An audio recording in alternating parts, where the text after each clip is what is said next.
రైతుల గురించి ఎన్టీ రామారావు గారు మాట్లాడితే ఏ విధంగా ఉంటుంది? నాగేశ్వరరావు కృష్ణ అంటే వాళ్ళ గురించి చిన్న మిమిక్రీ.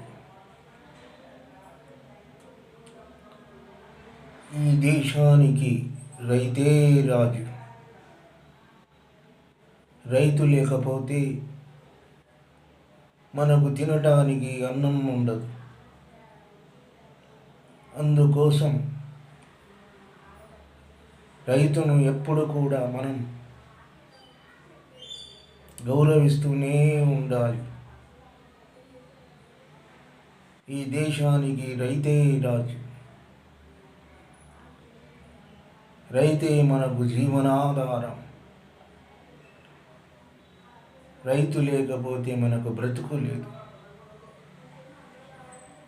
రైతును ఏనాడు చిన్న చూపు చూడరాదు.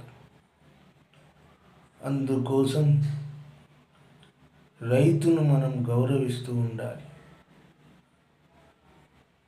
అదేవిధంగా కృష్ణ మాట్లాడితే ఏ విధంగా ఉంటుంది? ఈ దేశానికి రైతే రాజు. రైతు లేకపోతే మనం జీవించలేము. రైతును ఏనాడు కూడా మనం అగౌరవపరచరాదు. రైతును ఎప్పుడు కూడా మనం గౌరవిస్తూ ఉండాలి. రైతు లేకపోతే మనం జీవించలేము.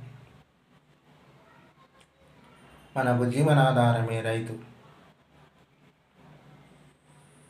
రైతును ఎల్లప్పుడూ మనం గౌరవిస్తూ ఉండాలి. అది నాగేశ్వరరావు. రైతు మన దేశానికి మనకు ఎంతో మంచిగా చూస్తాడు. రైతును ఏనాడు కూడా మనం అగౌరవపరచరాదు. రైతును మనం మంచిగా చూసుకోవాలి. రైతు లేకపోతే మనకు జీవనాధారమే లేదు. అందుకోసం రైతును ఎప్పటికి కూడా గౌరవిస్తూ ఉండాలి. రైతే మనకు జీవనాధారం.